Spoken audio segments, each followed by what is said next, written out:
All right, and I think I'm live for the first time ever. I just did a test of this to see how it would go, and I thought it sounded really good. I wonder if anybody is going to join the comments. I didn't announce it, so I don't know if there's any kind of notification of such a thing. Let me check real quick. Maybe I can post this on Facebook or something. Just bear with me. I don't see anybody watching yet.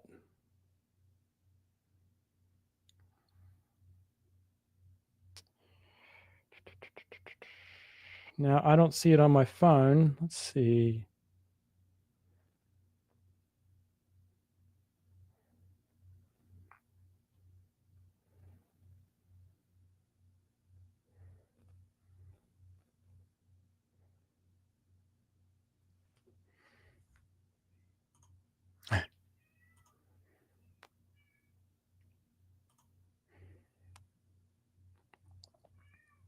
Somebody's watching. Oh, I think I'm watching. Am I watching myself? Oh, I am live. Okay, let's see. Let's open this up. I'm being screamed at.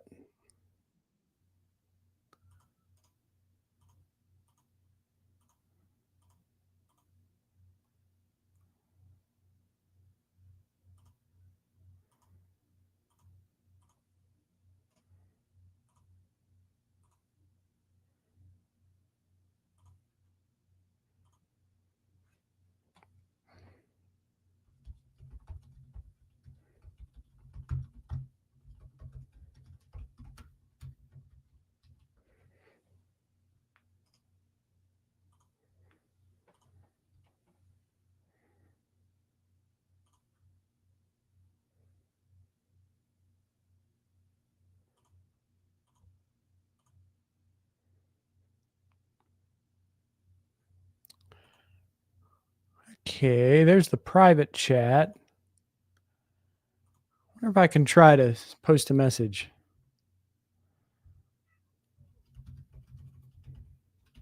Of course, when I choose to go live, my cat is screaming at me on the other side of the door. So I don't know how much longer I can go before he threatens to kill me if I don't feed him. Of course, he has been fed today.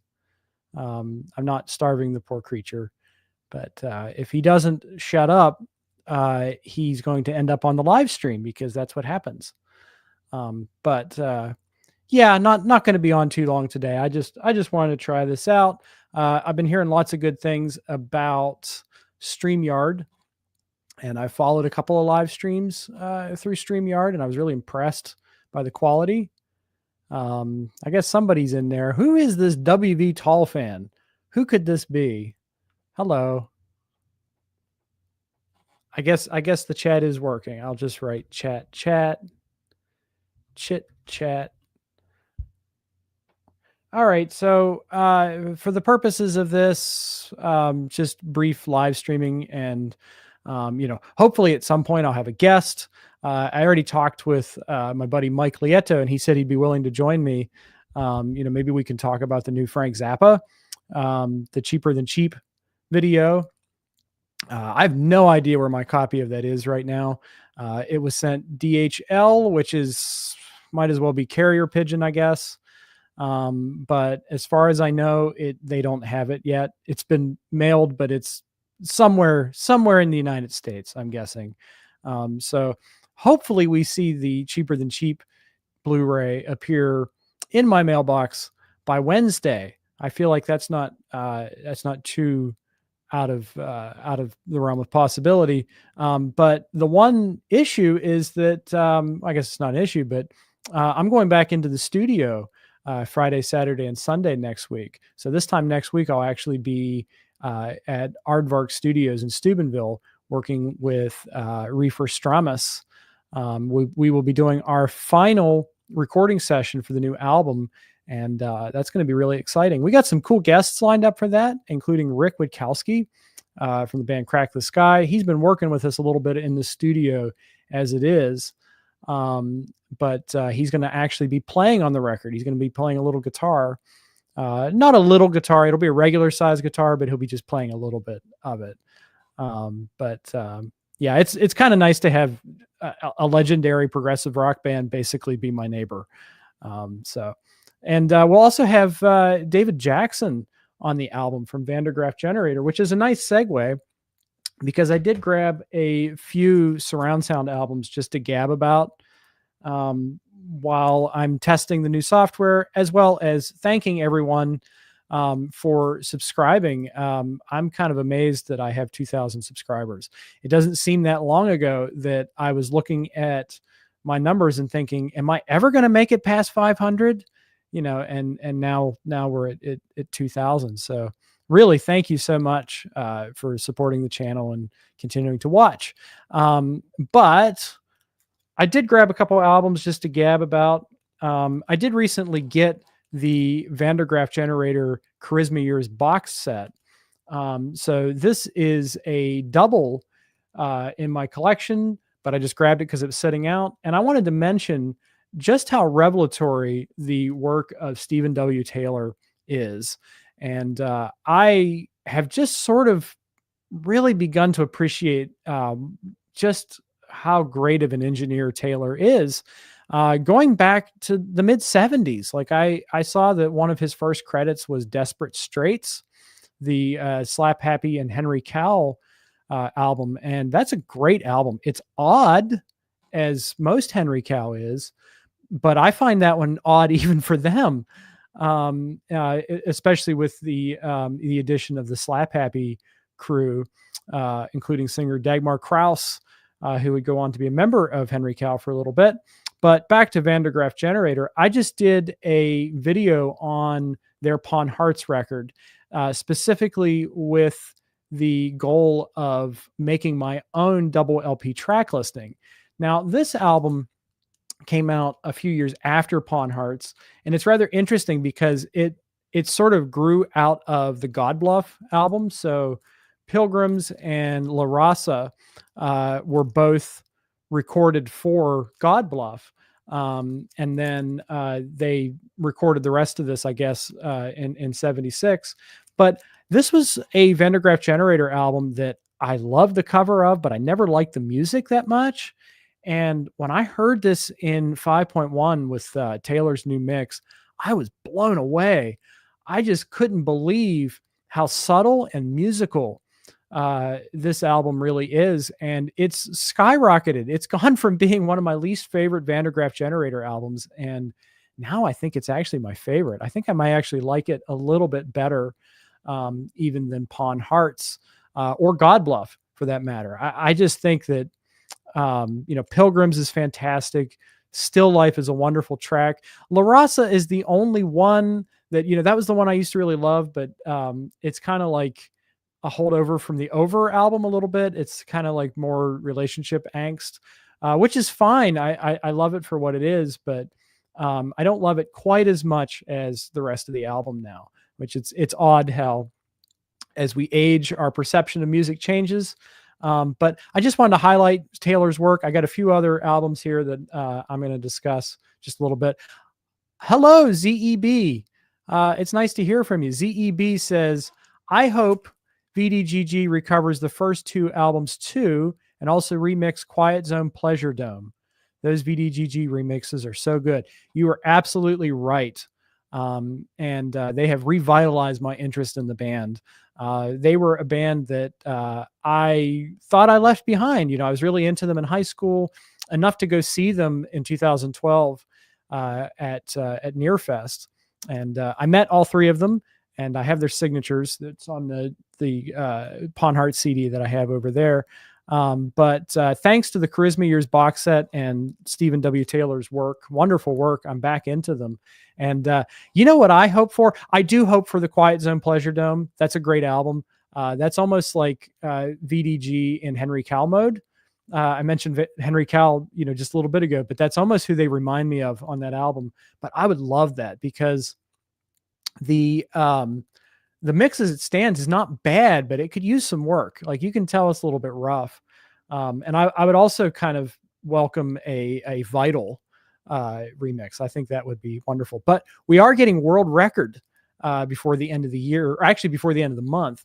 And that's another one that I was never that keen on. So I'm kind of excited to see what Taylor does with it. I would love it if he improved my opinion of the world record album. I love Masks. I love When She Comes. But Mergley's is a little bit long in the tooth. The issue that I have with Mergley's is that Peter Hamill is obviously not Jimi Hendrix. He's not like a great lead guitarist, or at least he wasn't then. And so it's so much of that composition relies on his improvisation on the guitar. But I hope to be proven wrong. It's been over a decade since I heard World Record, and I do hope to review it as well as the Snow Goose remix, which is coming out the same day as World Record. Maybe you could tell me which one you're more excited for, the Snow Goose or World Record. But moving on, ZEB says, Vital is one of the best live albums ever done. If they could only find and release the entire concerts done for it. I believe it's from 4 different concerts recorded by Guy Evans. I'm not sure if that's true, but I think it's from that Marquee Club gig. I don't know if there were several or just one, even though I just read about this in the Charisma Years book.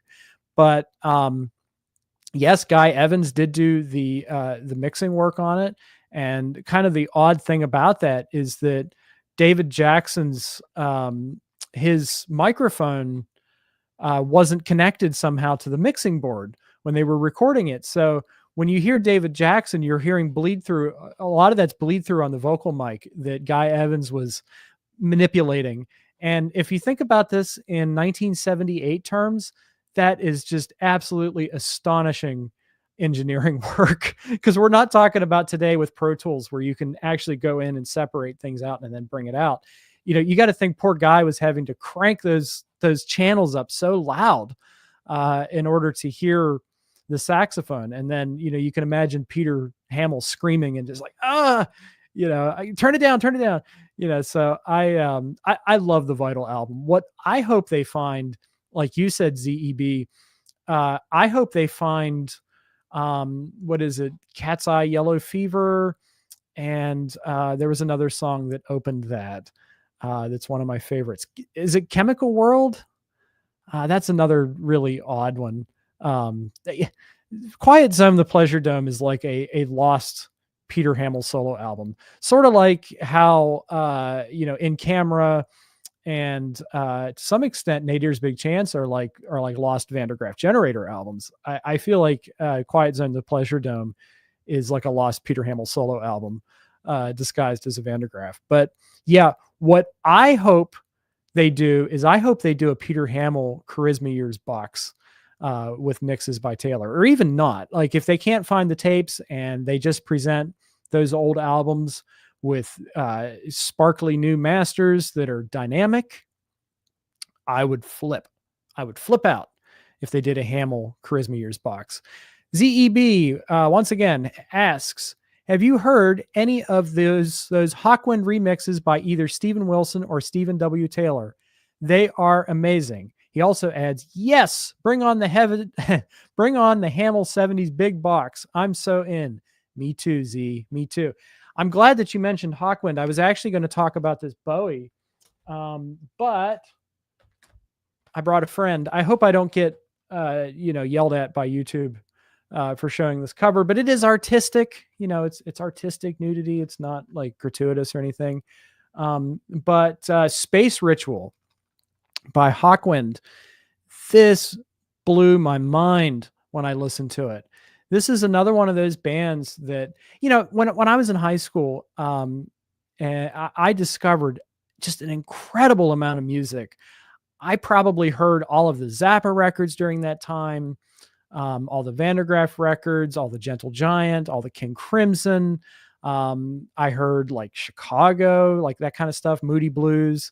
So, I mean, it was possible to be kind of inundated by music, and I didn't always appreciate what I was hearing. But I went back and heard Space Ritual here on this standalone Blu-ray issue, which I'm a big fan of. I love it when these record labels just give us just the Blu-ray with the surround mixes. But I did get a chance to hear this, and I was just absolutely flattened by what I was hearing.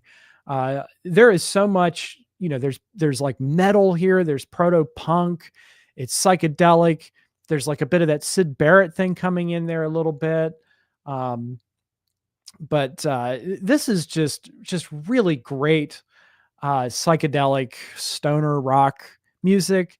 And I love Lemmy as a bassist. You can tell Lemmy was a guitar player first because he's just kind of riffing through the whole thing. And the guitarist, and I confess, I didn't prepare for this. This was just pretty much off the cuff because I wanted to try the tech.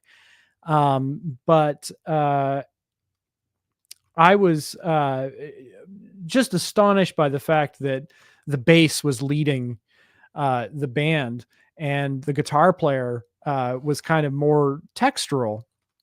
But this is an outstanding live album. And I also bought the box set of In Search of Space, and I haven't had a chance to listen to that yet. I bought those from Wayside Music. My friend and client, Steve Feigenbaum, said that I had to hear In Search of Space. So I'm looking forward to checking that out. But yeah, Z, I'm glad that you mentioned Space Ritual because I did have this put aside to talk about. But I love this disc, and I was so impressed by it when I listened to it. Okay, 7648 Dean. Hey, Ian, thanks for turning me on to Passion Play through your channel. Oh, I love a Passion Play. Out of all of the 1970s albums, it was the one that I wasn't familiar with. It may be my favorite now. I am so glad to hear that, man. That is awesome. Sorry, I had to take a sip of water. This is the stuff I usually edit out when I record my videos, but we don't have that opportunity. But yeah, I've been meaning to revisit a Passion Play since Barry on Classic Album Review covered it and was talking about the Hair Story. He actually talked about, in a row, he talked about two of my all-time favorite albums. He talked about David Bowie's Low, and he talked about a Passion Play. So I'm kind of looking forward to revisiting those. But I'm so grateful that you discovered that through me. Again, that was an album that I discovered when I was at a very young and impressionable age, and it left an impact on me, and it shaped so much of the way that I view music. And I have to credit albums like A Passion Play, and to a lesser extent, Aqualung, for encouraging me to follow this path into music production, music engineering, and eventually YouTube, and just talking about these great bands. But I probably wouldn't be into or interested in 70s progressive rock if not for A Passion Play. So it makes me feel really great to hear that you discovered it through me. What was your favorite Tall album before that, Dean? Let me know in the comments. Z once again says, I bought the big box Space Ritual. Gotta have it. First time I played the main album stereo mix, I was blown away. The original mix is so tame, I never returned to it. Yeah, I have not heard the original mix of Space Ritual for over a decade. And yeah, that was just another one that I think maybe the production turned me off of it. But man, I love Born to Go. I love Down Through the Night. I love Organ Accumulator. I love all the little electronic pieces that run through it. I love the screeching saxophone. I also love that we get bonus tracks like You Shouldn't Do That, which is one of my favorite tracks on here. So I should love In Search of Space because I think that's the opener.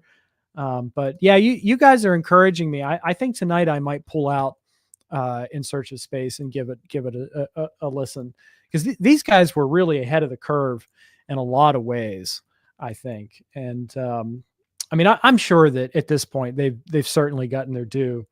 But maybe as a latecomer, it's like it's a better late than never sort of thing. Z says, I've waited for someone to mix, demix, remix Nightcap, Chateau Disaster. I feel both versions are incomplete but very good, but mixing the best parts of both into one album would be incredible. Yeah, I hear where you're coming from, Z, because of course, on the 2013 master, or the 2013 mix by Steven Wilson, he chose not to use the flute overdub parts from 1993, which would have been included on the Nightcap album. And I kind of miss them in spots because stuff like Critique Oblique can feel a little bit empty. Also, what is it?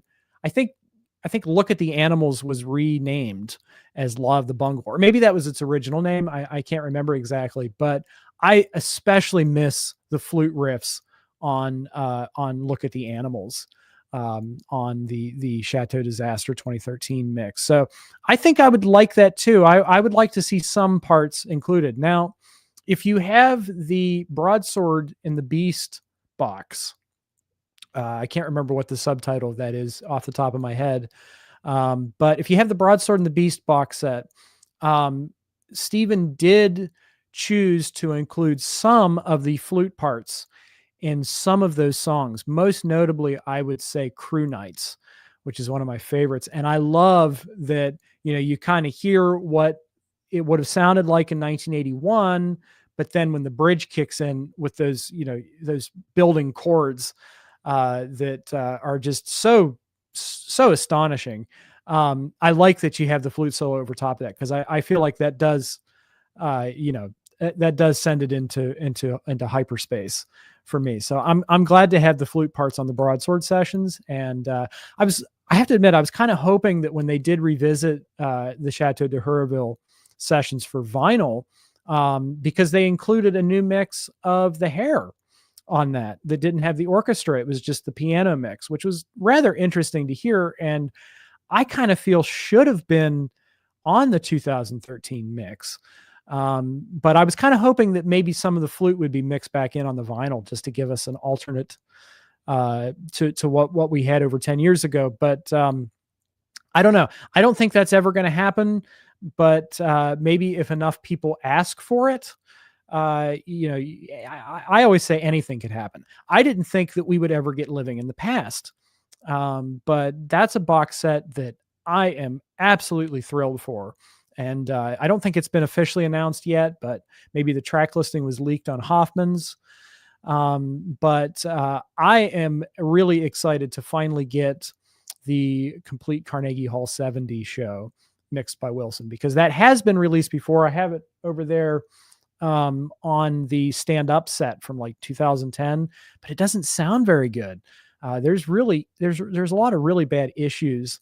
I think Peter Mew may have done that mix, but it's not as good, I think, as say Stephen's work on Bursting Out, or even the Tanglewood 1970 show that he did.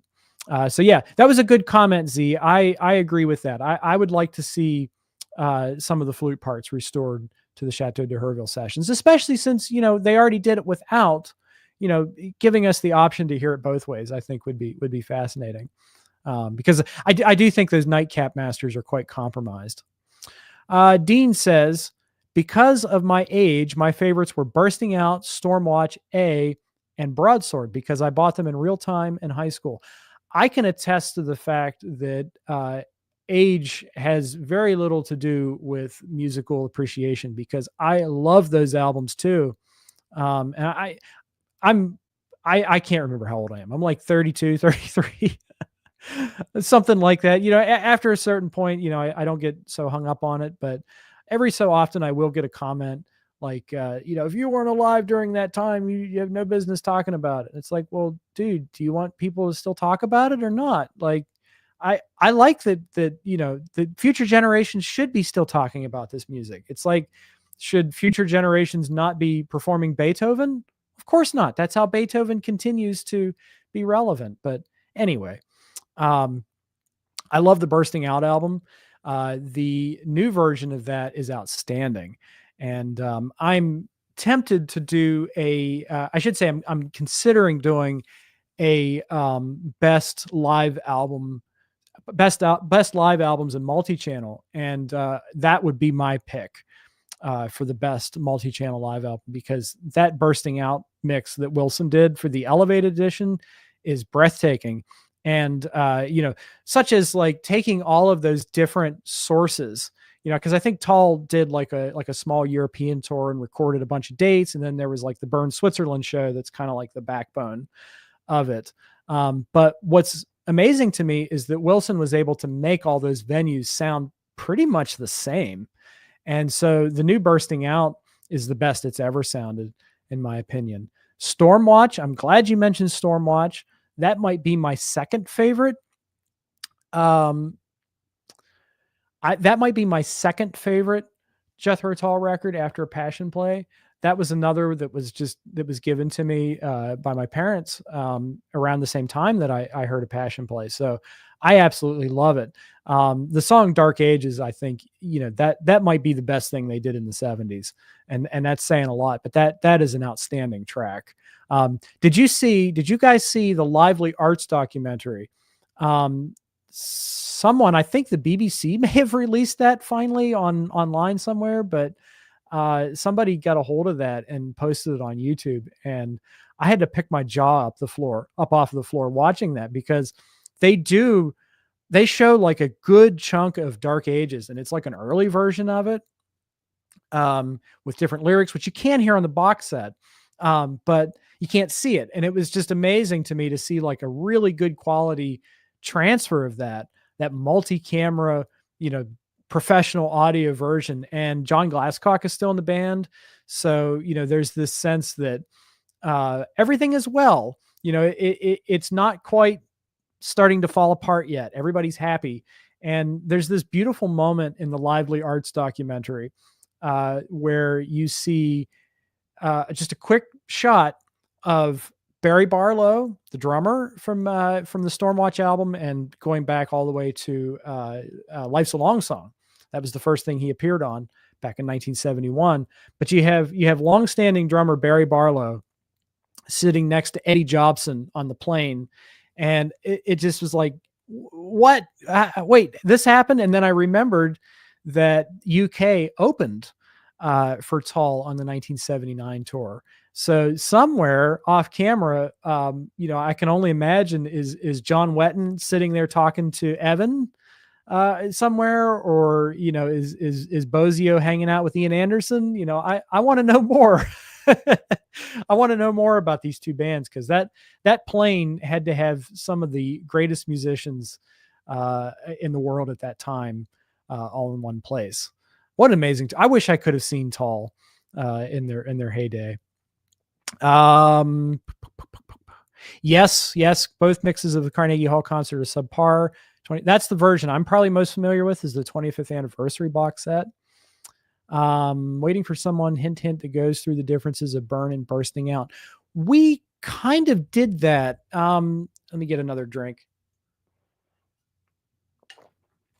We did a discussion video when Bursting Out came out.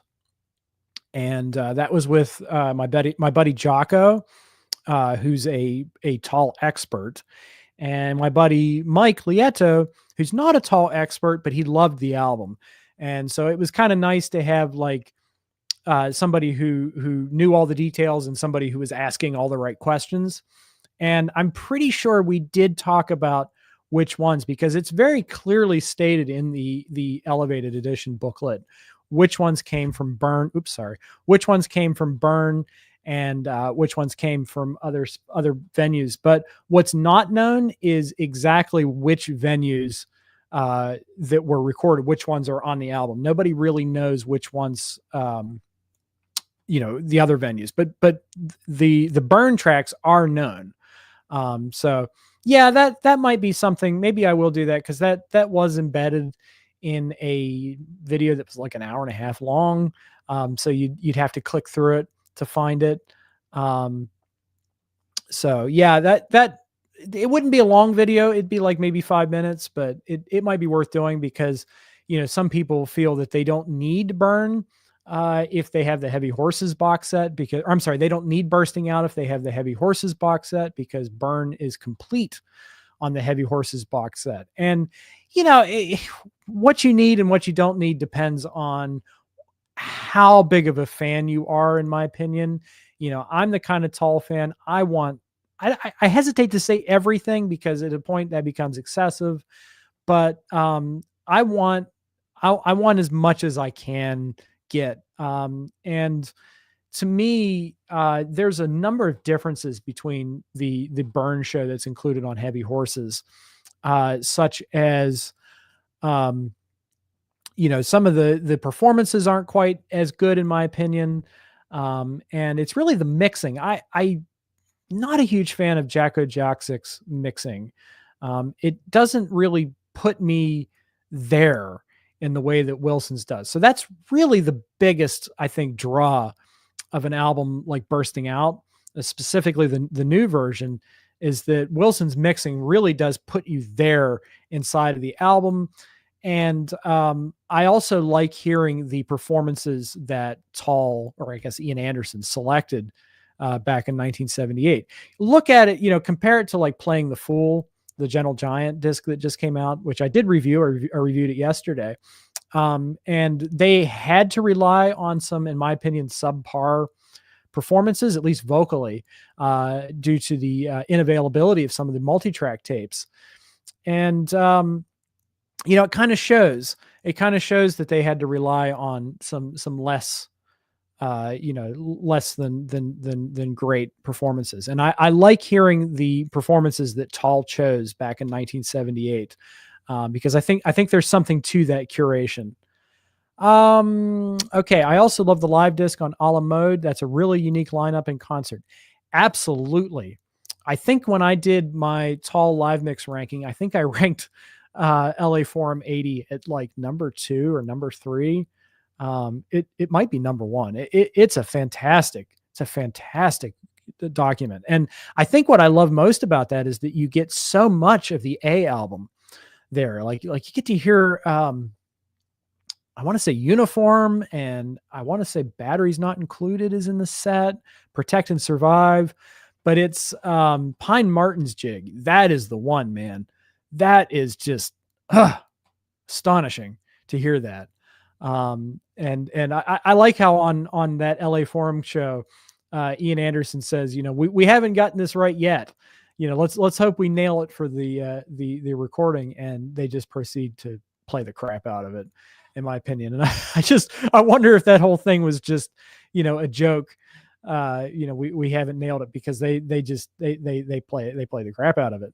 Hey, speaking of LA Forum 1980, here is the biggest fan of LA Forum 1980 that I know, and that's my buddy Jocko. Yo, Jocko, thank you for turning off Ween to join us. All right, Close to the Edge says, congrats on 2,000 subs. Thank you so much. Thank you so much. I greatly appreciate that. Z says, I wonder if those 2 early demos of Van der Graaf Generator exist somewhere. I would love to hear anything unreleased Van der Graaf Generator. Are you talking about, because I just read the book and my memory is a little fuzzy, but I think you're talking about the ones that they did for Mercury. And I don't think that would have been a different lineup. So yeah, I was wondering if those were available anywhere, because I would like to hear those too.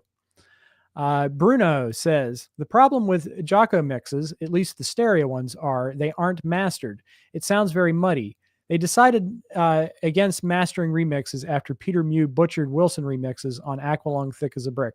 You might be right about that. I've heard that brought up before, and that might have actually been your comment that brought that up. You might be right about that, because of course Steven Wilson has this edict that on his projects there is to be no mastering, because the original issues of Aqualung and Thick as a Brick were quite loud, at least the stereo mixes. The 5.1 mixes were great, were nice and dynamic and uncompressed.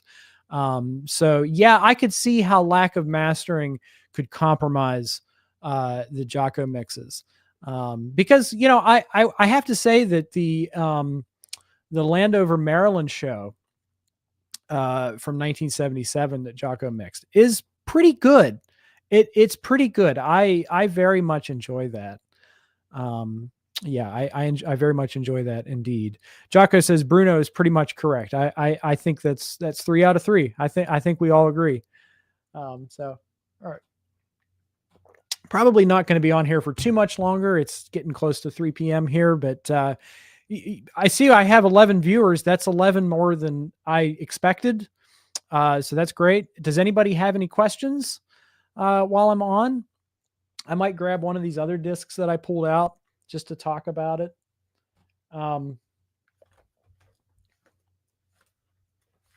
So who here likes David Bowie? Any David Bowie fans?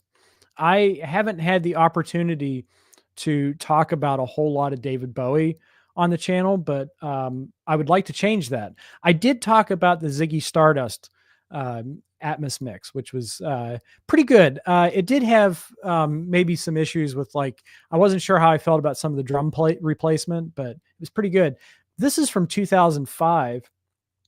And this is actually one of my favorite David Bowie discography items ever. And it's my favorite tour of his too, which I know for some people is controversial because they find this tour a little bit sterile or not as warm and involving as some of the others. And I could see that point of view, but speaking from my own personal preference, my favorite David Bowie era is the Berlin trilogy. So the Low album is maybe my second or third favorite album of all time. And I love Heroes too. And I think Lodger is hugely underrated. Real quick, Z says, I have to go soon. Now Spinning Magazine is interviewing Carrie Minier from Gentle Giant in 5 minutes. But lovely to catch this live stream. Please do it again soon. Absolutely.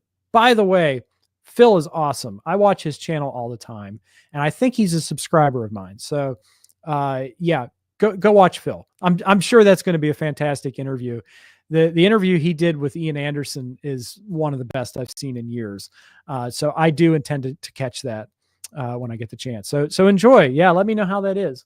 So I did pick up this 5.1 mix, and it is about 20 years old. It's from 2005, but I was just astonished by it. And I liked how dynamic it is. Like, you do get the sense that on some of the heavier tracks like Fame or even parts of Station to Station, it is mastered a little bit loud. Peter Mew did the mastering, and we've already talked about him here. He does tend to like things a little bit heavy. But I liked hearing the natural concert dynamics, especially on some of the more ambient tracks, which seemed to be very spacious and quiet. And then when things got more rock and roll, the room was thumping, man. And I enjoyed hearing this. And I especially liked hearing the low tracks in 5.1. What is it? Speed of Life. That was amazing to hear that. I hope one day we do get the Low album in Atmos. That's kind of my dream.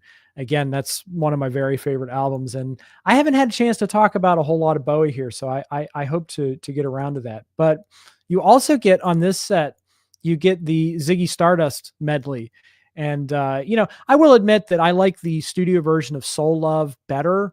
But other than that, like, this is some of my favorite renditions of that Ziggy material, especially 5 Years. And David's voice just sounded so rich, and it filled the whole room. Like, it just felt like I could close my eyes and Bowie was standing right in front of me.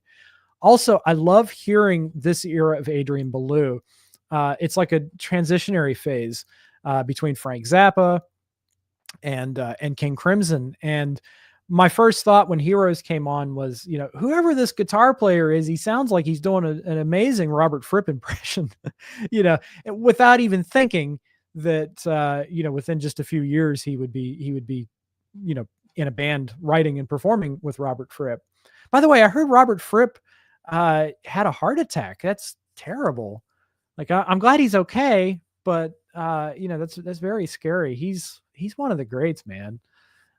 So yeah, I wish him well.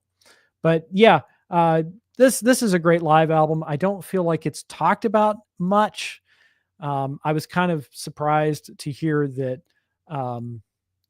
that some people prefer David live, which is not a huge favorite of mine, but maybe one day I will check it out. I also should mention that Simon House from Hawkwind is on this set, which is really interesting that Bowie was taking musicians from progressive rock bands, because I do feel like there is some Zappa DNA, like that sort of big band, big band um, kind of sound. And the drums on this, Dennis Davis, he is captured so well, and some of those fills he does are just absolutely jaw dropping. But yeah, Jocko says Talking Heads. Just got a text. Hold on a second. Yeah, Jocko says Talking Heads. I came this close to having the Talking Heads box set, but I missed it. If some of you follow Life and Surround, that channel, that was one of the channels that got me into this whole gabbing about stuff on YouTube thing. He did a big sale where he sold off like 65 of his items, and I missed the Talking Heads 5.1 box by like an eyelash or something like that. But what I did get was Tales from Topographic Oceans, the 5.1 of that. And I think it's really unlikely because I know that they are going to do a super deluxe edition of Topographic Oceans. But I'm scared of the price because I'm thinking that that's going to be a double LP set, and it's probably going to be in the $200 range. So I just thought if I could grab the 5.1, maybe I'd be all right, because that album is one that I need a little bit more time with. But Jocko says Nassau 76 is another good one. It features Yes's Tony K on keyboards. I wasn't aware of that. Davis is on that one too. The mastering is a bit loud, unfortunately, but it's great. You'd love that one. I would love to hear that. That whole era, I mean, all 70s Bowie is terrific. All of it. I would like to have as much of that in my collection as possible. Yeah, it's just, let me think. Yeah. So Nassau 76, that would be station to station. Yeah, my way into Bowie was through Black Star. I hate to admit, I had a friend who gave me like Hunky Dory and Ziggy Stardust in school, but I was like a Zappa guy, and it was like it has to be Zappa or I'm not listening. But yeah, I did discover Black Star, and that really opened my ears to the brilliance of David Bowie. And I think when I went back, the first album that I picked up was Station to Station. So yeah, I should check out that 76 show. Z says, I think those Talking Heads are still available as CD, DVD, at least used. Glad I bought most of those. Excellent band. I have the Remain in Light 5.1, and I think that's very good. But I have seen that who's doing those? Is it Chris France who's doing the those mixes? I have seen that all of those Talking Heads albums have gotten Atmos releases on streaming. So I do anticipate, because the first album, Talking Heads 77, came out as a box set. And I didn't buy it because I'm not hardcore enough to get that first album, but I definitely would be interested in purchasing. Okay, Jerry Harrison did them. Thank you. I would definitely be interested in purchasing Fear of Music, and also more songs about buildings and food. That's another really good one. And what's the one that's got the really famous one that's got like Burning Down the House on it? Somebody help me. Comments, help me. I'm blanking. What's that really famous Talking Heads album that like everybody knows? See, I can talk fluent Vandergraaf Generator, but you give me like a popular band, I'm like, who is that? Speaking in Tongues. Yes, Speaking in Tongues. That's a phenomenal album. But what I do have is, and it's behind me in the movie bookcase, which is currently covered by the Talls. What I do have is the Stop Making Sense 4K UHD, which came out from A24 Films sometime last year. And yeah, that is a great concert. You're talking about great multi-channel concerts, bursting out, playing the full stage, Space Ritual. I feel like you need to talk about you need to talk about Stop Making Sense. That that is like, that's an antidepressant for me. Like when I'm feeling down, man, and I throw on, I stop making sense. I forget everything. It's all my troubles are gone when I put that on. It's just so full of high energy. I love the band. I love the backing singers.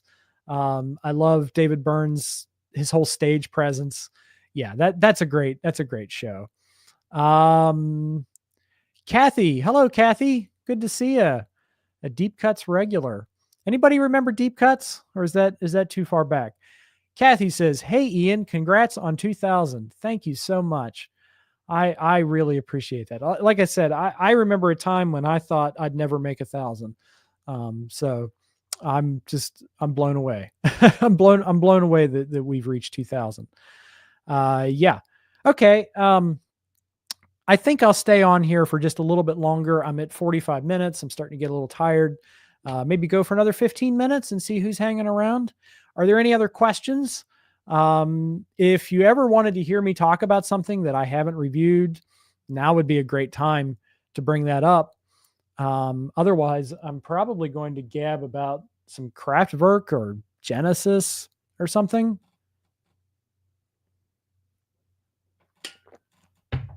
All right, I'm going to talk about Kraftwerk.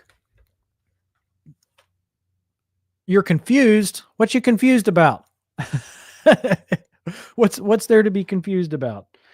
All right. So this is one that I've been wanting to talk about for a while lately, and it always seems to lose in my polls, and I'm not sure why. I guess are folks not into Kraftwerk, or are there other bands you're just more interested in? But I actually did get to see them. Oh, real quick, Z says, I'm looking forward to the Happy the Man remasters on the Iconoclastic label, unknown to me. Me too. And I'll tell you a story. So are you familiar with Adam Holzman, the keyboardist from Steven Wilson's band, but he was also in Miles Davis's band in the late 80s. And he's the son of the guy who signed the Doors, which is kind of a big deal. He's the son of Jack. Is it Jack Holzman, the guy who owned Elektra Records? Anyway, I bumped into Adam at Prague Day last year, and I had the opportunity to work with him in the context of my stage management duties. And somebody played Happy the Man over the PA system in between the band switchover. Jane Getter was about to play. And Adam's head popped up and he says, "Oh, Happy the Man. That is the greatest United States progressive rock band of all time." And yeah, I thought that was super cool. I saw a Happy the Man offshoot years ago at Prague Day, and my name's blanking, but I think it was Frank. Is it Frank Wyatt? Is that the guy's name? When he was, I think he's passed now, but I saw one of his other bands, and they were playing some Happy the Man. So, you know what? I might be into that. I might pick those up. Oblivion Sun. Yes, I saw Oblivion Sun. Yep. Okay. Kraftwerk. And now that's the big thing. Do I call them Kraftwerk with a V, or do I say Kraftwerk like the silly American that I am? I think we'll go with Kraftwerk because I've been calling them Kraftwerk for so long. It's just ingrained into my mind. But this is a wonderful Dolby Atmos mix, and it sounds so good. It is nice and dynamic. It sounds very analog, which is, you think, is this in focus? I don't know. You think that this is like, one of the most digital bands ever, but at this point they were still, obviously they were relying on analog technology because this is like 1974. But how do I describe this music? It's like beeps and blurps and, little synth patterns, but there's always that little bit of organic texture to it with like the flutes that kind of bring you back to planet Earth and sort of the pastoral mode of some of those early albums. Yeah, this is one of those albums that takes you on a little journey when you listen to it, especially that opening track, Autobahn. But I love side two too. I think side two is underrated. But I had the opportunity to see Kraftwerk, or is it Kraftwerk? Kraftwerk I had the opportunity to see them in Pittsburgh about 2 months ago now, and it was just a wonderful multimedia show. And a lot of people, because it was basically just like four people, four guys, and I think yeah, it's Ralph. Is Ralph's I think the original member who's still in the group. But yeah, there was like four guys, and they were standing at the podiums, and they had the kind of multimedia thing, the screen going behind them. And I thought that was such a wonderful idea, because if you think about it, when you go to shows today, everybody's staring at a screen. And, even just in everyday life, like everybody's just addicted to screens. And I love the idea of putting that huge screen behind the band. It's like, okay, you're going to be hooked on screens. Now here's a screen. Here's a screen for you. Um, but yeah, they were wonderful. And I did discover that they are, in fact, performing live, because I watched a video on that somebody shared on Hoffman's, where they screwed up. There was a mistake, and they had a train wreck, but they recovered, and it was actually really fun to watch. So yeah, these guys are absolute pioneers. And there's that whole like debate as who's the more important band, the Beatles or Kraftwerk. I would argue that the Beatles are, but it is really fascinating that this is an album that did come out of the progressive scene of the 70s, because they were all about forging a new identity for German music at the time, in the wake of World War II, the next generation following the World War II generation. But I love the fact that this influenced so many different wide varieties of music. Even the Talking Heads. I think there's quite a bit of Kraftwerk in the Talking Heads, and of course David Bowie too. That's why it made such a great double feature, I think, with the stage album. Jocko says, real quick. Z says, I kind of lost interest after Kraftwerk ditched the flutes, 1977, 78. I can see that. I love the early clip where they're playing Ruckzuck or Rukzuk. That, as a flute player, I thought that was an outstanding performance. Jocko says, I have been hoping for a reissue of their first three albums for a long time, but I have lost hope. Ralph and Florian doesn't deserve the oblivion it has been confined to. I 110% agree with that comment, Jocko. I have a bootleg copy of Ralph and Florian on CD, and I listened to it before the show, and it is such a charming album. And that is one thing that I think is lacking with the modern Kraftwerk, at least the one that I saw, is they don't quite have the charm of the original albums. And I like the Man Machine too. That's one that I like in some ways better than Autobahn, especially the model. I know that's probably that's rather a pedestrian opinion of mine, but I think the model is a wonderful track. But I also love Space Lab, and they did that in Pittsburgh.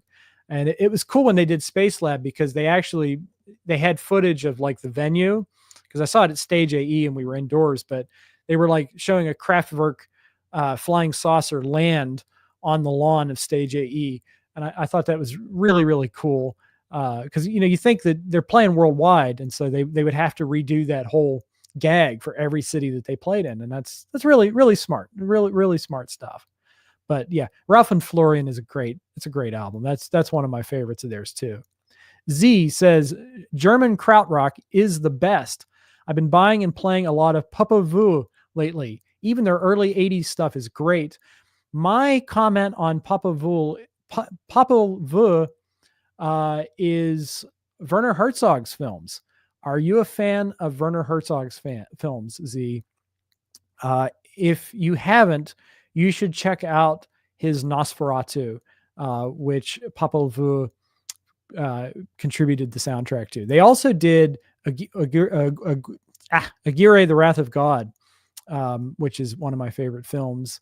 And I love them too. They're very, very, very good. Is there I thought krautrock was German specific music. Are there other national? Is it like Canterbury where you can be like an American Canterbury band? I'd be curious if there's. I'm guessing those who have kind of followed in the tradition of the krautrock sound. But I love other krautrock bands too. I love Can. That's another band that I've just adored basically since my college days. The Future Days album and Tagu Magu is one of the great double record sets. Ejbam Yazi, even Monster Movie, their first album is great with You Do Right. Yeah, I love that stuff. And Faust 4 is a great album. Tangerine Dream, they're one of my favorite bands of all time. I don't think a day goes by that I don't listen to Tangerine Dream. Z adds, I've also started listening to Sun Ra. Oh, I love Sun Ra. Sun Ra is the great. Sun Ra is so great. I've also started listening to Sun Ra. Got that 3 CD singles, and we'll probably buy that Art Yard 7 CD box soon. He's great. Let me think. What's the one I love? I love Languidity. That's a pretty easygoing Sun Ra album. But Space is the Place is a total masterpiece. And the film is good too. The film's a lot of fun. Jocko says Kling Klang on Kraftwerk 2 is another interesting track. A bit meandering, but it paved the way to the rest. Interesting use of tape speed manipulation too. And he also adds Noi. I love Noi. Noi 75 is so great. And again, like, you know, you would not have David Bowie's Berlin period if not for Noi and Kraftwerk. Z says, I've been meaning to check out those movies. The soundtracks are fantastic. Yes, check out Werner Herzog's films. I'm a big film nerd too. I don't watch as many films lately as I'd like to. But you know, a lot of those Werner Herzog films are among my favorites. Fitzcarraldo, the one where Klaus Kinski, his character, takes a steamboat over a mountaintop in the Amazon to build an opera house. I find that such a great metaphor. You know, there's a line that, you know, he's the conquistador of the useless. And I think I'll have that on my business card. I'm the conquistador of the useless. Z, there are even Dutch Canterbury bands. Indeed, there are. Super Sister and Finch. And I've heard of other kraut bands outside of Germany. Yeah, Super Sister's a great band. It's been a while since I've heard Present from Nancy. And what's the one with the eye on it? You know, one band that I thought of that might be considered non-German krautrock is I just had them in my head. Remember the Future. Who's that band that did Remember the Future?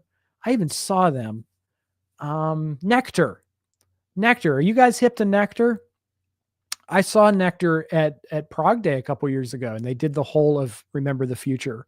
There's actually a Remember the Future 5.1 mix, and I would be very curious to hear that. I think Ben Wiseman may have done that work, and he did the work on the Camel remasters that I talked about, and he also did work on the Van der Graaf Generator box set. But I wasn't aware of the fact that Ben Wiseman did 5.1 mixes. To the Highest Bidder, Super Sister. Yes, that's the one I was trying to think of. That's really good.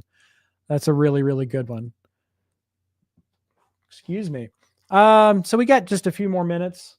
I have one more disc to talk about. I think Kathy's going to be happy about this choice. Three Sides Live by Genesis. Now, some of you who are more interested in the prog years Genesis might be gasping and clutching your pearls at the mere mention of the Phil Collins era, but I've grown to more or less appreciate Genesis in all of its iterations. I still haven't heard a whole lot of Calling All Stations, or indeed even a couple albums before that, like We Can't Dance, I think is one of them. I haven't heard those yet. But I'm pretty firm in my appreciation of Abacab in all of its eras.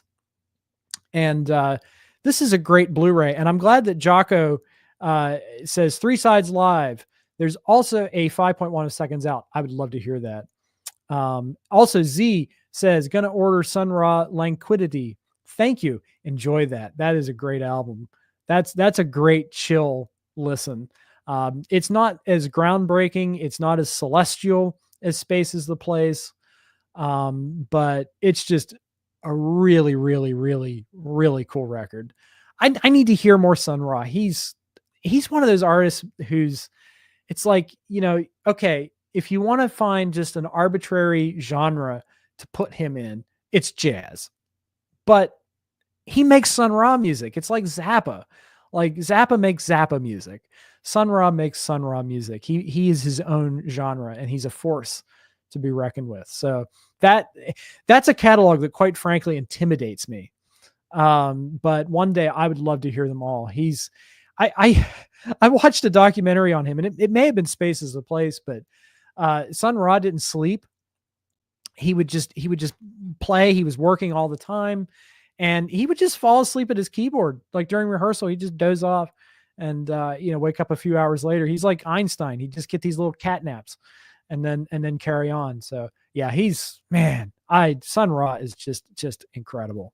But I don't want to not talk about 3 Sides Live, because Jocko did convince me to buy this, and I'm so glad that he did.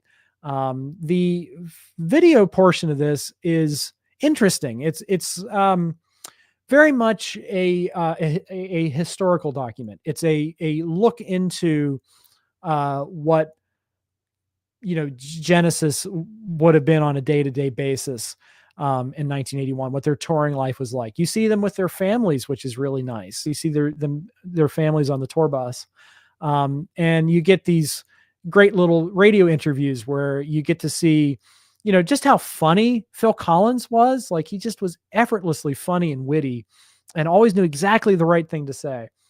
But the one thing that kind of harms this footage for me is that it is broken up. Like, you don't have entire songs. Like, I think Behind the Lines, you only get like about half of it.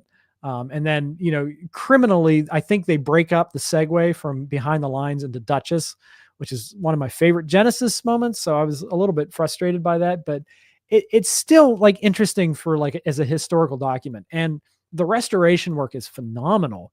It's a Blu-ray, but it looks like they took it probably from a 4K scan.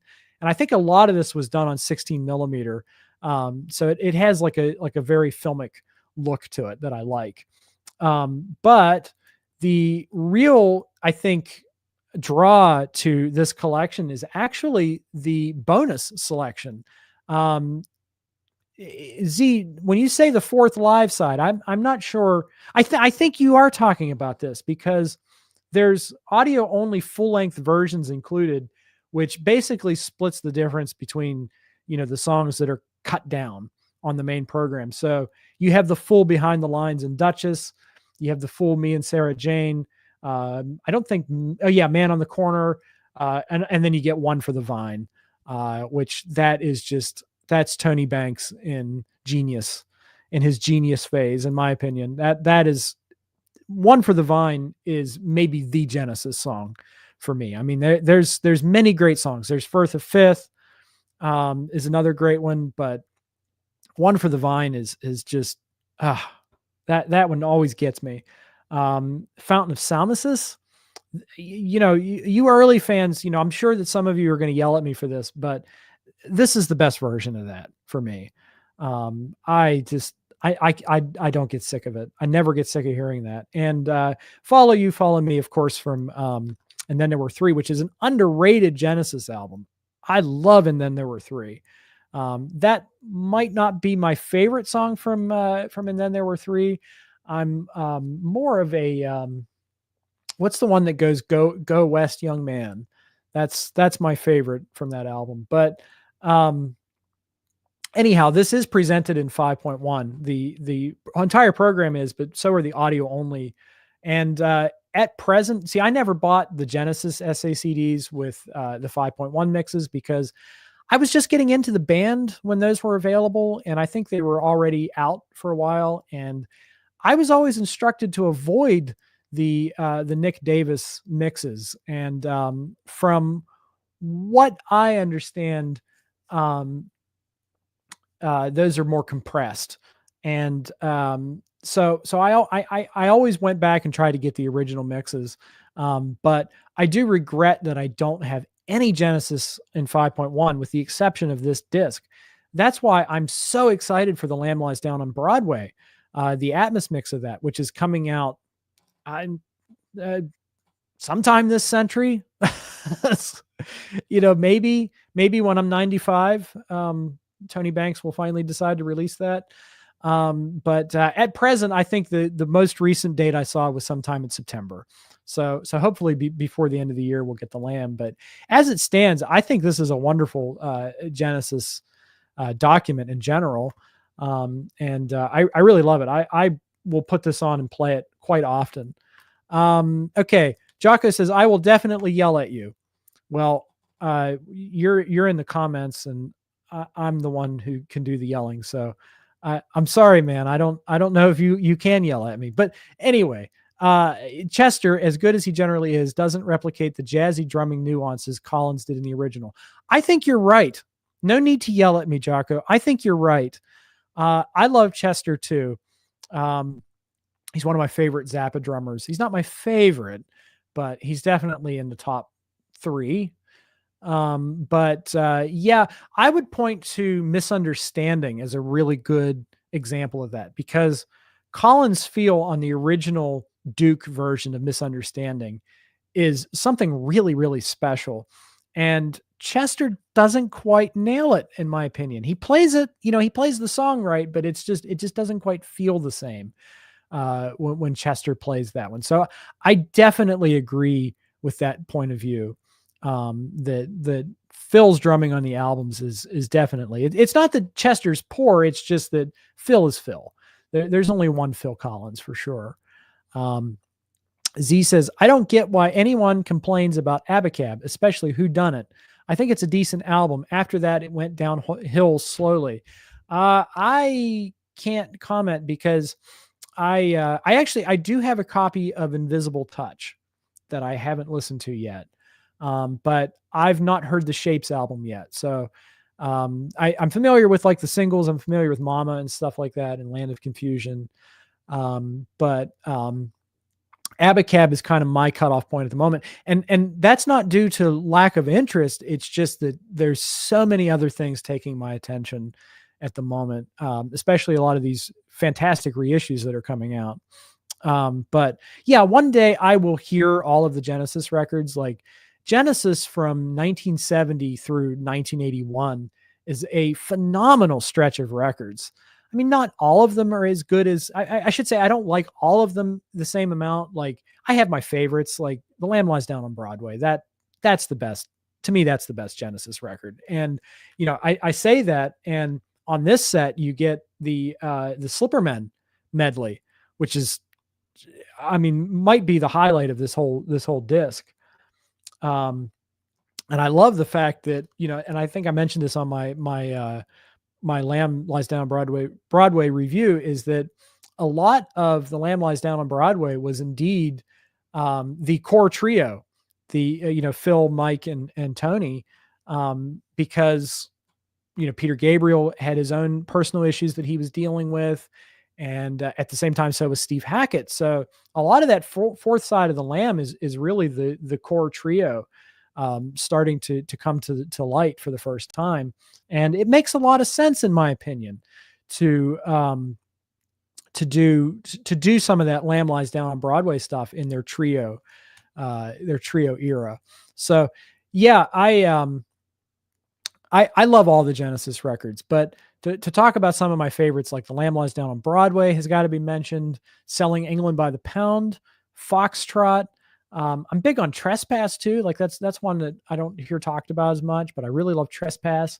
And I love Wind and Wuthering is a phenomenal record.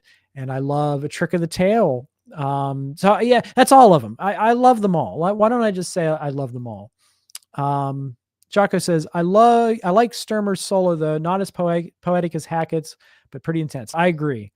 I think I neglected to mention that they are a trio at this point, but they are augmented by Daryl Sturmer and Chester, and yeah, those guys add a lot, I think. Kathy says Self-Titled and Invisible Touch are both great pop albums, save for Illegal Alien anyway.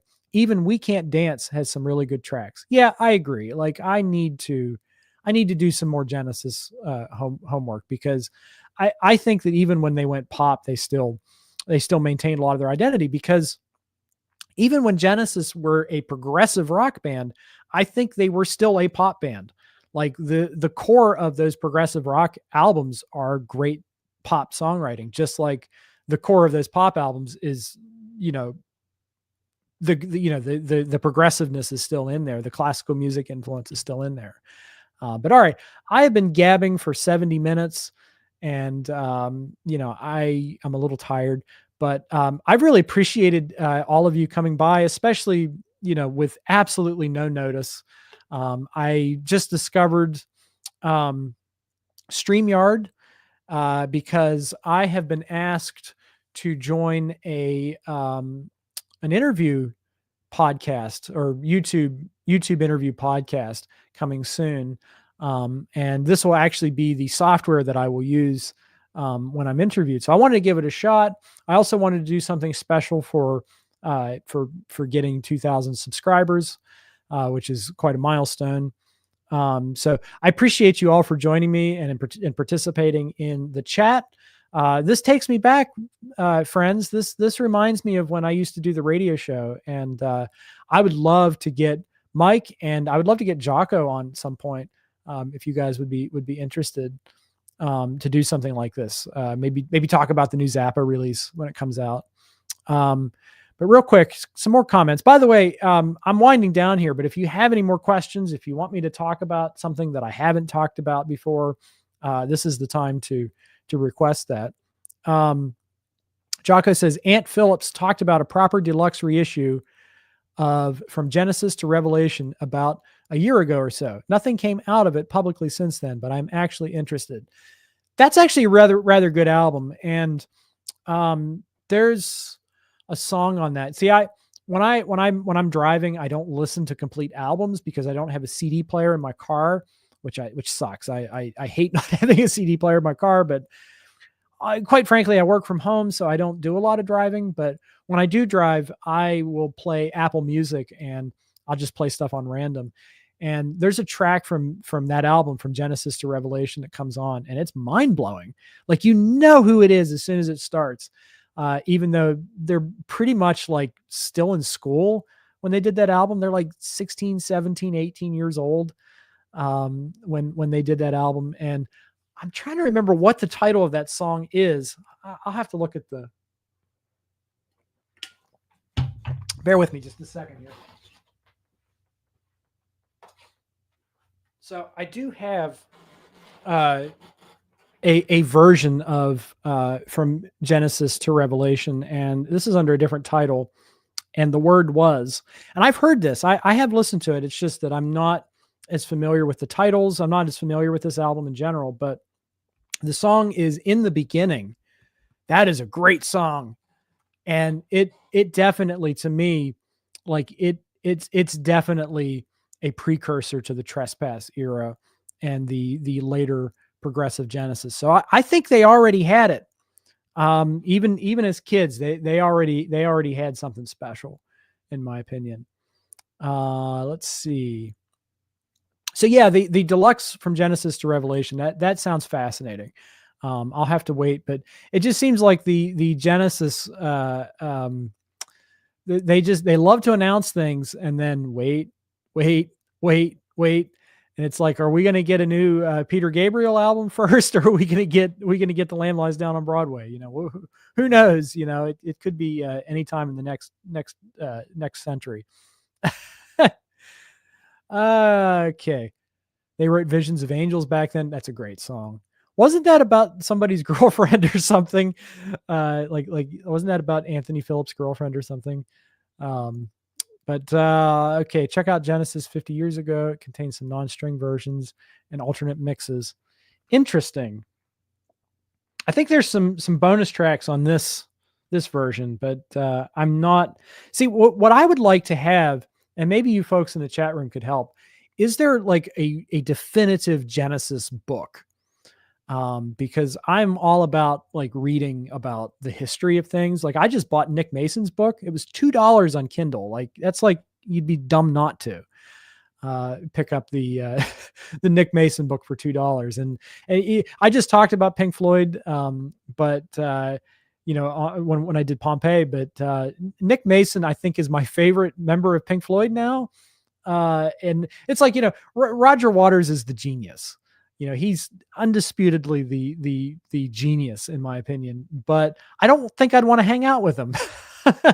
I don't think he would be a lot of fun to hang out with, but who knows, maybe he would be, maybe he'd be a great guest. But I would like to hear, I would like to sit with Nick and maybe have a drink or something and just listen to him tell stories, because he's so funny and he just comes off as so real.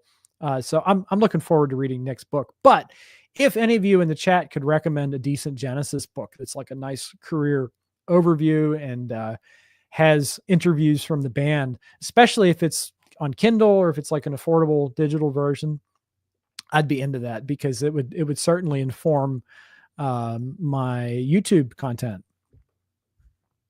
Jocko says, whenever you want, bud, we'll talk about it. We'll talk about maybe doing something with the three of us again.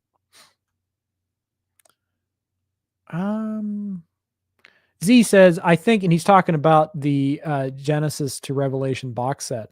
I think it will come out soon, probably on Cherry Red Records, as everything Ant did has come out reissued on that label. Cherry Red is a great record label too. So yeah, they've done some really good work, including those Camel sets, and they're going to do the new Van der Graaf Generator World Record box.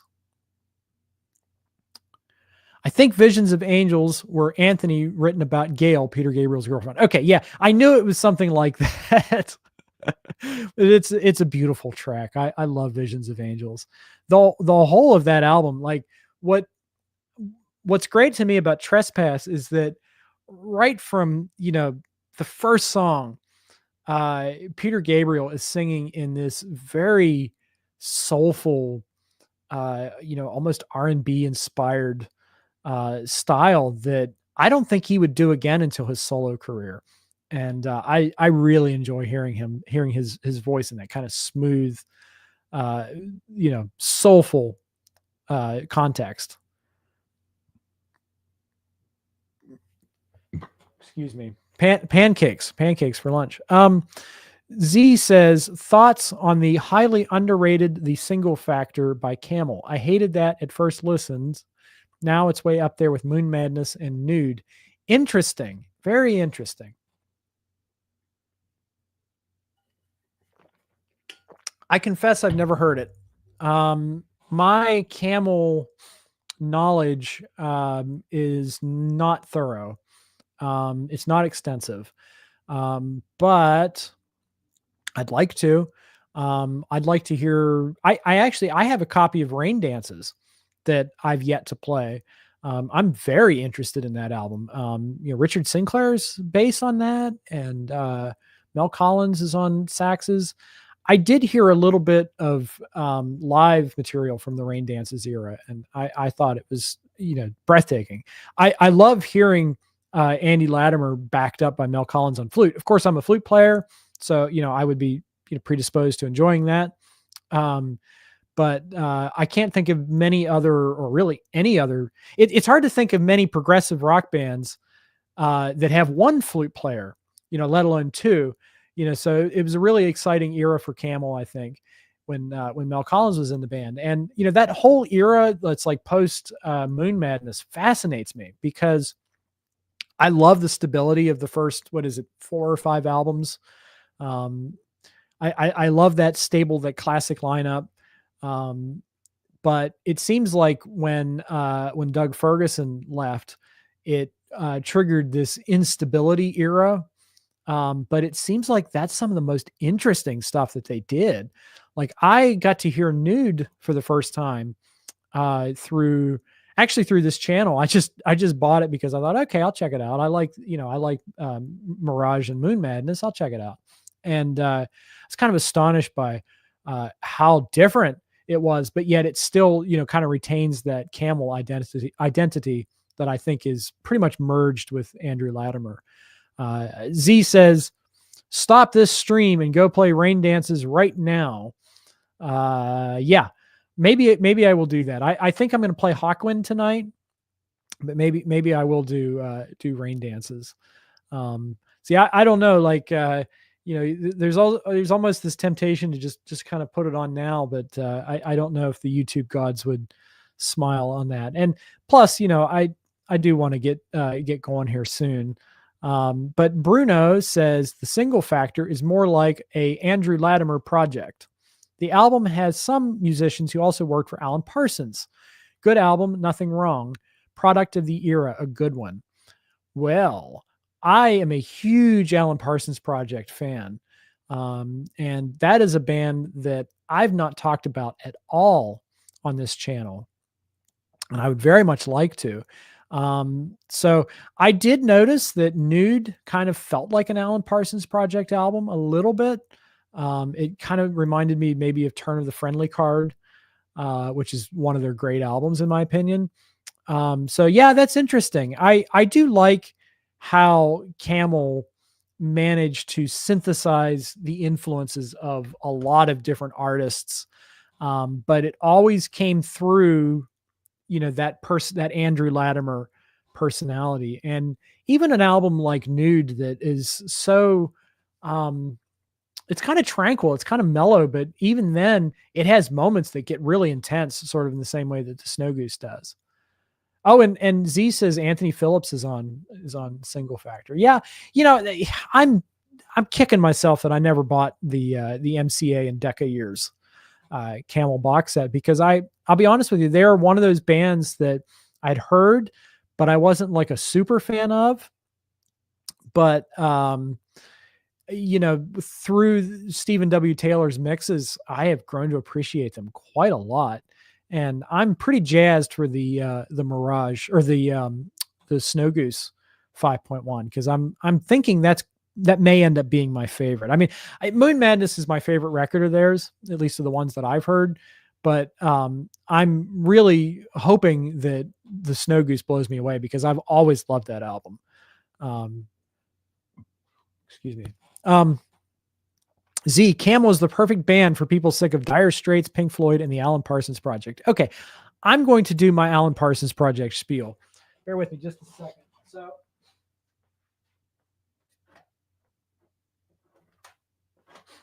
I have been looking for an excuse to talk about these guys forever, because they were one of the early bands like that my parents introduced me to when I was very small. And the album that something fell. The album that I fell in love with is actually their first, Tales of Mystery and Imagination. And earlier today, I posted a poll on my my posts tab about covering my top 5 favorite albums. And here's a spoiler for that, but this is like maybe my number 3 or number 4, number 5 favorite album, maybe of all time, because it's a producer's album. It's a production album. And the whole thing is kind of based around the idea of the recording studio, with this concept that runs through it, based around the work of Edgar Allan Poe. And I haven't talked a whole lot about about books or anything like that, mostly because it's not literature isn't an area that I'm super well versed in, but I've always loved Edgar Allan Poe, and stories like The Telltale Heart, and The Raven. Like I've always loved Poe's works and the way he can string words together. But this is a concept album that essentially acts as a demonstration of what the Alan Parsons production can offer. But Eric Wolfson's songwriting is also on display here. And there's some wonderful songs, like The Raven is so memorable. I love The Telltale Heart with lead vocals by Arthur Brown. Like he screams, man. He just screams and pins me to the wall. The Cask of Amontillado is almost like a Beatles tune a little bit. I love the funky system of Dr. Tar and Professor Feather, but side two is so interesting. It's like an orchestral avant-garde piece. And aside from like that long track on iRobot, I don't think they ever really did anything quite like this again. Real quick, Jocko says, "Hey, E&O, 9:45 p.m. here. Time to fix myself a nice dinner. Talk to you later, bud. We'll catch the end of this stream later if you keep it up on the channel." I intend to keep this up and see if it continues to be watched, because why not? It's fun. But thank you so much for joining us, Jocko. And we got to have you on sometime. This guy is, I think I even mentioned Jocko before he entered the chat, because this guy is an expert on a great many things to do with music, including Frank Zappa and Jethro Tull, who are my two favorites, possibly of all time. So thank you so much, man. You have a good night. And yeah, I appreciate you. But yeah, back to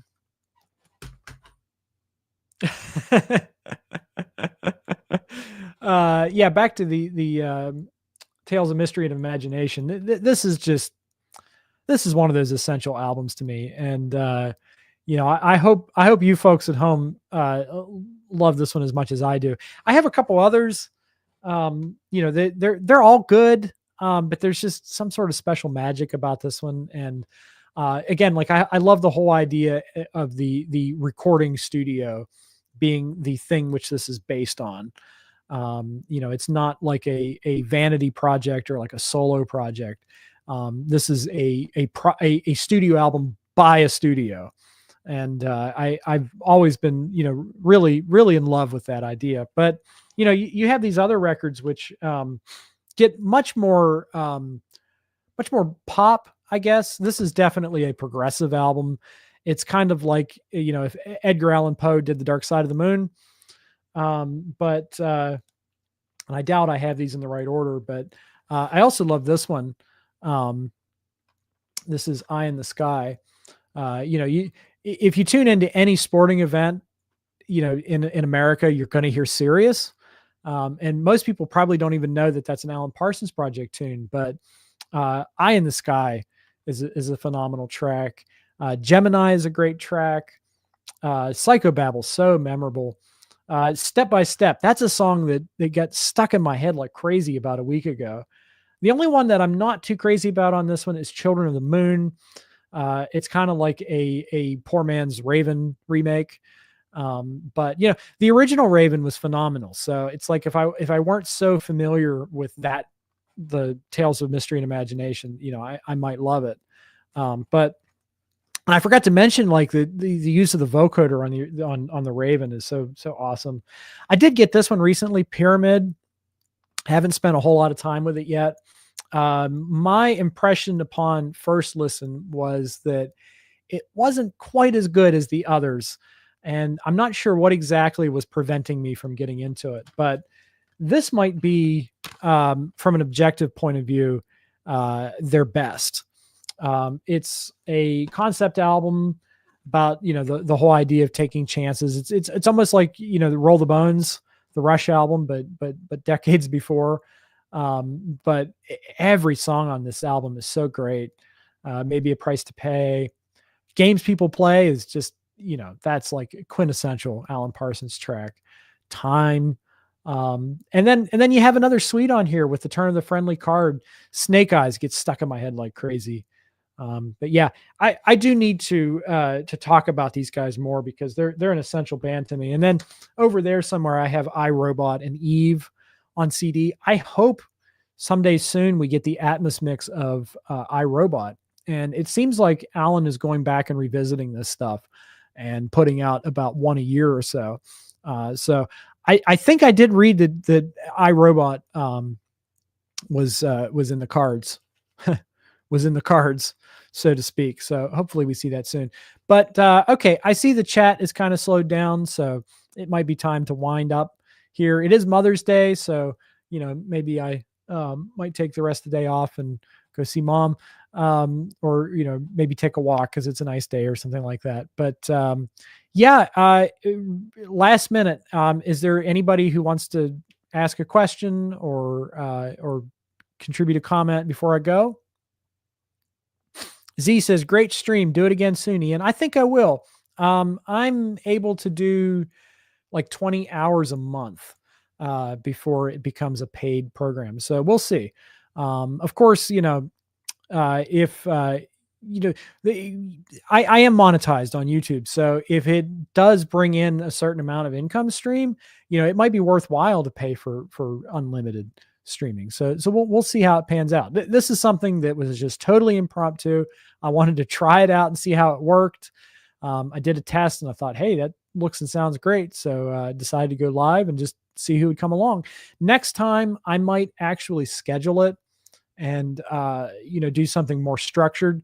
Like I would love to have these guys, Jocko and Mike, on to do a live stream talking about the Zappa cheaper than cheap release when that comes out. I think that would be a fantastic idea. But yeah, thank you everyone for joining me. This was a lot of fun. It gave me the opportunity to talk about stuff that normally wouldn't talk about, or wouldn't be able to find a reason to talk about. So take another drink. It's May and the the spring allergies are in full force. Okay, so as I mentioned before, this weekend I'm going to be in the studio working with Reefer Stramus, and that'll be our last session for the studio album. Rick Witkowski from the band Crack the Sky will be present at the sessions, and a week from today, I'm actually going to go over to his studio. He's practically my neighbor, which is awesome. I have this like legendary progressive rock band that's 15 minutes away from my house. So yeah, I'm going to be doing some work with Rick. Dave Jackson is going to be on that album from Van de Graaff Generator. So it's really exciting to see it come together, and there's going to be like a live project with it too. So who knows? I may talk the guys into doing some live streaming from the studio sessions or something. That might be interesting. But so anyway, the point of talking about this is not self-promotion. It's I wanted to mention this because I'm not sure when I'm going to be able to review Cheaper Than Cheap, because at present, it could be somewhere between Tennessee and Kentucky. So I have no idea when that set is going to arrive. So what I'm saying is I might go a week without posting anything. So you might not hear from me until like a week from now or longer. But in the meantime, thank you so much. This has been a lot of fun. I want to thank Z. I want to thank Jocko. I want to thank Bruno. I want to thank Kathy. And WV Tall Fan, I think he's still around. I want to thank all of you folks for joining me. This has been lots of fun, and we'll do it again soon. All right. Bye-bye, friends. See you later.